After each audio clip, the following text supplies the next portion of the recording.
Por anos, Putin acreditou que navios fantasmas poderiam intimidar o mundo com táticas de guerra híbrida. Do Báltico ao extremo norte, do Mediterrâneo ao Canal da Mancha, ele tentou causar caos em todas as regiões. Esses navios estavam realizando espionagem de inteligência, sabotando cabos submarinos e até disparando lasers em aeronaves da OTAN. Seu plano era simples: permanecer na zona cinzenta e evitar detecção. E, ultimamente, a atividade favorita da frota de Putin tem sido tentar cortar cabos submarinos. Eles tentaram isso no Golfo da Finlândia. No entanto, Suécia e Finlândia imediatamente apreenderam os navios. Derrotado no Báltico, Putin desta vez tentou a sorte no extremo norte, no Canal de Bristol. Ele estava irritado porque os Estados Unidos e o Reino Unido haviam apreendido navios da frota sombra russa nesta área apenas algumas semanas antes. Putin não escolheu um ponto aleatório no Canal de Bristol.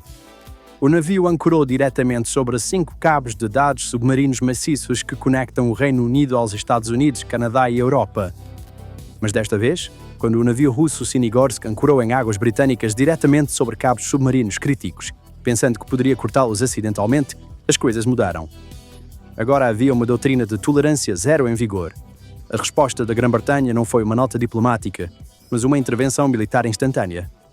A Marinha Real entrou em ação. Agora não havia para onde correr. Putin estava encurralado. Suas operações de sabotagem encobertas estavam falhando uma a uma. A guerra secreta subaquática de Vladimir Putin encontrou um obstáculo no Canal de Bristol. Na manhã de 27 de janeiro de 2026, o navio russo Sinigorsk ancorou diretamente sobre os cabos transatlânticos. Putin pensou que poderia mergulhar o Ocidente na escuridão cortando essas linhas estratégicas. No entanto, a tentativa de sabotagem em águas britânicas foi recebida com uma resposta imediata. Um helicóptero Wildcat da Marinha Real travou no navio.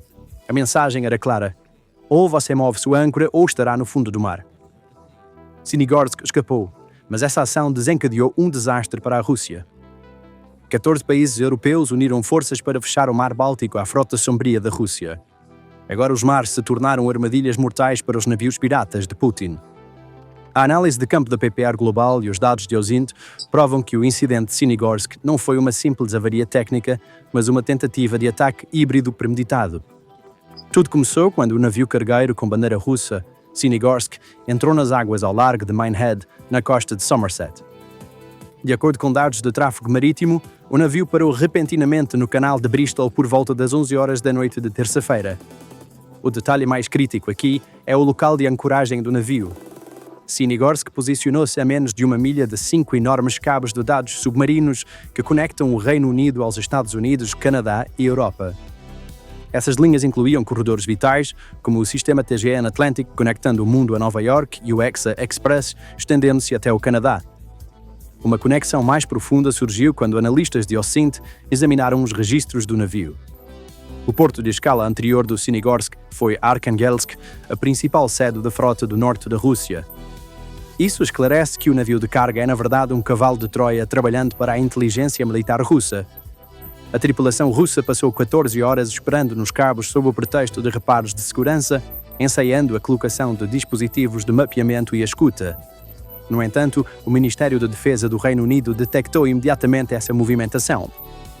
Primeiro, uma aeronave de vigilância da Guarda Costeira, registrada como GHMGC, circulou o navio por meia hora, relatando a situação. O verdadeiro golpe veio da Estação Aérea da Marinha Real Yeovilton. Um helicóptero de ataque Wildcat, capaz de transportar mísseis antinavio Sea Venom e voando sob o indicativo Talon 1, chegou à área. A avaria foi imediatamente resolvida quando o helicóptero voou abaixo e mirou na tripulação russa. O navio russo rapidamente levantou âncora e fugiu para águas abertas. Esta intervenção foi uma postura autoritária mostrando que o Ocidente não hesitará mais em usar força física contra as táticas de zona cinzenta da Rússia. Como afirmou o secretário de Defesa John Healey, o Reino Unido não está mais apenas observando, está ativamente implementando protocolos para destruir e remover os navios piratas de Putin. Este caos e tensão irromperam primeiro no Mar Báltico. Agora ouça as palavras do presidente da Finlândia. Junto com nossos aliados, garantimos que a Rússia nunca mais ataque um país vizinho. Nossa relação com a Rússia mudou de forma duradoura. Vladimir Putin pensou que estava travando uma guerra nas sombras no Mar Báltico. Agentes russos estavam cortando cabos, testando limites, e ele acreditava que a OTAN apenas emitiria condenações. Este era o jogo favorito de Moscou. Mas quando o Kremlin enviou aquela ordem final para o Golfo da Finlândia, o jogo de repente se transformou em um pesadelo. Isso desencadeou o rompimento da linha que se estendia de São Petersburgo a Kaliningrado e depois ao mercado mundial, assinando efetivamente sua própria sentença de morte económica. Apenas 2 semanas. Sim, levou apenas 13 dias para capturar São Petersburgo, a janela de 300 anos da Rússia para o Ocidente. Na noite de 30 de dezembro, o navio russo Fitburg, navegando de São Petersburgo, deslizou pelas águas da OTAN como um sabotador secreto, apenas para de repente passar de caçador a presa. Encurralado e indefeso, foi cercado pela guarda costeira e pela polícia finlandesa. Este incidente não foi uma inspeção rotineira da guarda costeira. Não foi uma nota diplomática ou um tiro de advertência rotineiro. Foi uma declaração de que o Mar Báltico não era mais uma via de comércio para a Rússia, mas uma cela de prisão sem saída, com suas paredes se fechando a cada segundo que passava.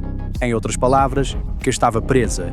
A polícia finlandesa embarcou no navio sem hesitação, apreendeu-o, algemou a tripulação e quebrou a famosa armadura de imunidade da Rússia sobre sua frota sombria de uma só vez.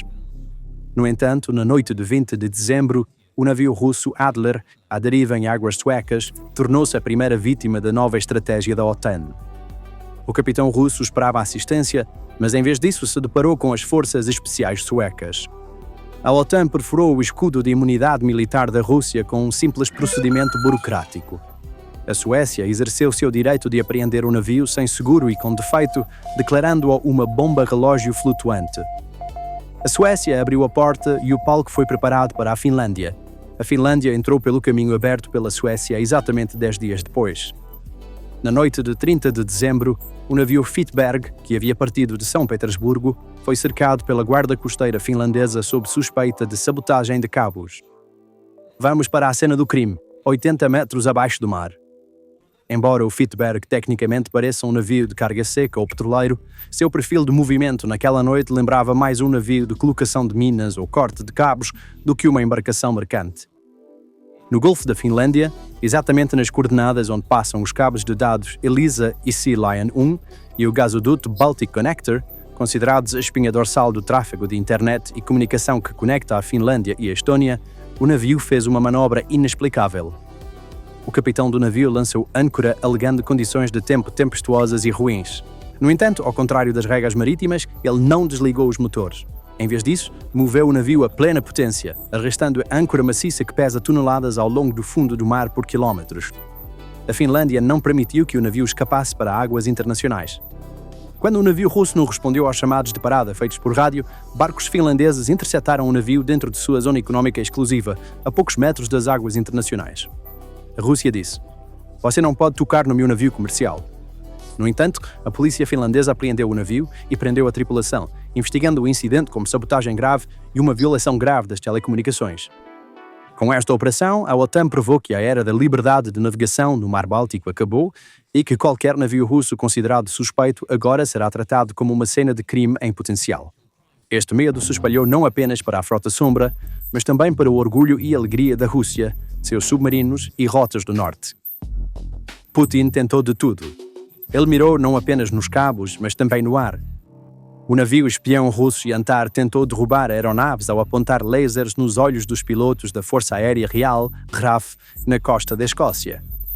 No entanto, este incidente que terminou com a fuga do Sinagorsk desencadeou um enorme efeito dominó na presença da Rússia nos mares. Esta tentativa de sabotagem foi a gota d'água e em 27 de janeiro de 2026, a doutrina de segurança marítima da Europa mudou completamente. 14 países europeus, incluindo o Reino Unido, França, Alemanha e Polónia, emitiram a declaração mais dura da história contra a Frota Sombra da Rússia. A decisão é clara. Navios russos que desligam seus transponders, hasteiam bandeiras falsas ou estão sem seguro agora serão considerados apátridas. Isso significa que, sob a lei internacional, esses navios podem ser parados, revistados e até detidos por qualquer navio de guerra da OTAN. As consequências logísticas dessa decisão são devastadoras para a Rússia. A linha de vida da frota fantasma de 1000 navios que Putin usa para financiar sua economia de guerra está sendo cortada. O Mar Báltico não é mais uma passagem segura para os navios russos. Tornou-se uma armadilha onde eles podem ser apreendidos a qualquer momento. A ameaça à segurança revelada pelo incidente de Sinogorsk empurrou a Europa para uma era de tolerância zero contra os ataques híbridos da Rússia. O bloqueio da Rússia aos sinais de navegação global, GNSS, que coloca em risco a navegação civil, foi oficialmente designado como um ato de pirataria por 14 países. O estado de pânico causado por petroleiros como Eagle-S e Fitberg, cortando cabos na Finlândia e na Estônia, deu lugar a um contra-ataque sistemático. As mentiras da Rússia, como ficamos presos em uma âncora ou tivemos uma avaria, já não encontram resposta nas capitais ocidentais. Pelo contrário, cada movimento desse tipo faz com que mais navios da frota russa sejam desativados. As sanções impostas pelo Reino Unido já afetaram 500 navios e esse número está aumentando rapidamente com uma decisão conjunta da Europa. Enquanto Putin visa paralisar as comunicações da Europa cortando cabos submarinos, ele paralisou completamente a mobilidade de sua própria frota mercante. Este é o colapso da profundidade estratégica da Rússia no mar. Os portos de São Petersburgo, Primorsk e Ust-Luga são as principais saídas do petróleo Ural da Rússia para o mundo e essas saídas estão agora em risco de serem fechadas. Aproximadamente 1,5 bilhão de barris de petróleo e produtos petrolíferos devem passar por este ponto de estrangulamento todos os dias. No valor de mercado de hoje, esse volume equivale a aproximadamente 100 a 120 milhões de dólares em dinheiro por dia. Se a Estônia e a Finlândia efetivamente fecharem esse ponto de estrangulamento jogando as cartas de expansão de zona exclusiva e controle ambiental, a Rússia enterrará 100 milhões de dólares por dia nas águas escuras do Báltico. Isso se traduz em uma perda mensal impressionante de 3 bilhões de dólares. Esse dinheiro é o único combustível que alimenta a máquina de guerra de Putin na Ucrânia, pagando os salários de seus soldados e produzindo seus mísseis.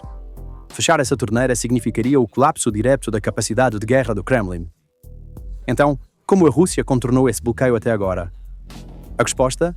A frota sombra. Precisamos entender muito bem este conceito. Quando as sanções ocidentais impuseram um limite de preço ao petróleo russo, a Rússia comprou centenas de petroleiros que deveriam ter sido desmantelados.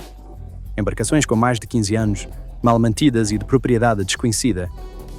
Esses navios não possuem seguro PII, proteção e indenização reconhecida internacionalmente com sede em Londres ou Nova York. Esses navios vagam como fantasmas com seus dispositivos AIS, Sistema de Identificação Automática, desligados. De acordo com a inteligência da OTAN, mais de 600 desses navios escuros estão atualmente transitando pela rota do Báltico. É aqui que entra o gênio da Suécia e da Finlândia. A OTAN não está dizendo à Rússia, você não pode vender petróleo. A OTAN está dizendo, se você não tiver seguro, se seu navio não atender aos padrões ambientais, se seu dispositivo AIS estiver desligado, você não pode passar pelas minhas águas. Quando essa regra é aplicada, a enorme frota de 600 navios da Rússia instantaneamente se torna um monte inútil de sucata. Porque a Rússia não tem instituição que possa fornecer as garantias de trilhões de dólares exigidas pelos padrões ocidentais para segurar esses navios. Os incidentes Adler e Fitberg enviam esta mensagem à frota. Vocês não podem mais se esconder. Vamos caçar cada um de vocês. Além disso, o mais recente pacote de sanções da União Europeia e a doutrina recém-implementada da Estônia estão mirando precisamente neste ponto fraco.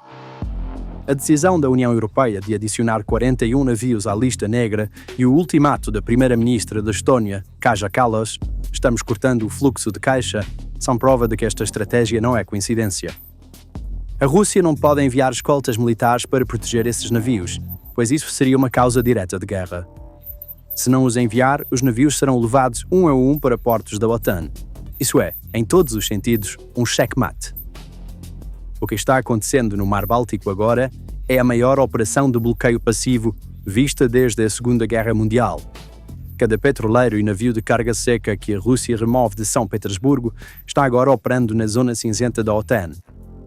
Fumaça excessiva do motor de um navio, um desvio de um grau do seu curso ou uma resposta atrasada no seu rádio são considerados motivos suficientes para que esse navio seja apreendido por navios de guerra da OTAN sob o pretexto de inspeção. No entanto, o efeito dominó não se limita a São Petersburgo. Sinos de alarme também estão tocando para Kaliningrado, o território russo isolado no meio do Mar Báltico. Esta base militar russa no coração da Europa está completamente isolada do continente e agora está se transformando em uma ilha do medo cercada pelo mar. Com as ferrovias restritas pela Lituânia, a única linha de abastecimento que mantinha Kaliningrado viva eram os navios de São Petersburgo. Se o Golfo de Tallinn fechar, Kaliningrado passará fome. Suprimentos militares, combustível e alimentos não chegarão à região. Kaliningrado se tornará um refém preso nas águas da OTAN. Em última análise, a sabotagem de Sinogorsk e a resposta conjunta subsequente de 14 países simbolizam o colapso estratégico da doutrina de guerra híbrida de Putin. A Rússia operava há muito tempo no que chamava de Zona Cinzenta, uma área ambígua que não era exatamente guerra, mas também não era exatamente paz. Frotas sombrias, interferência a laser e sabotagem de cabos eram os pilares dessa estratégia. No entanto, a partir de janeiro de 2026, essa zona cinzenta foi completamente apagada. O Ocidente começou a definir os mares novamente como preto e branco, amigo ou inimigo. A intervenção do helicóptero Wildcat do Reino Unido foi a manifestação mais concreta da mensagem. Nós vemos você e estamos prontos para atacar. Estrategicamente, esta situação expõe a maior fraqueza de Putin. A Rússia não tem a capacidade tecnológica e militar para enfrentar uma coalizão da OTAN no mar. A frota sombra, composta por navios velhos e enferrujados, está completamente indefesa contra fragatas modernas e plataformas que transportam munições inteligentes como o Wildcat. O fechamento do Mar Báltico para a Rússia significa que Moscou perdeu completamente o controle de uma região que considera seu quintal. Enquanto Putin queria cortar cabos transatlânticos e silenciar o mundo, a declaração assinada por 14 países silenciou sua própria frota. O checkmate estratégico é inevitável. A frota sombra do Putin não é mais a caçadora, mas alvos esperando para serem caçados em mar aberto. A ilusão híbrida de Putin no mar foi completamente eliminada. A mensagem é clara. Cada âncora russa que se estende nas águas britânicas e na infraestrutura da OTAN é um alfinete preparando sua própria destruição. Não há mais portos para escapar, nem áreas cinzentas para se esconder. O mar é uma prisão para a frota de Putin. Então, quais são seus pensamentos sobre este assunto? Por favor, compartilhe suas opiniões nos comentários. Para se manter informado sobre as análises especiais da PPR Global, inscreva-se em nosso canal e não se esqueça de ativar as notificações. Obrigado por nos escolher. Obrigado por nos escolher. Obrigado por nos escolher.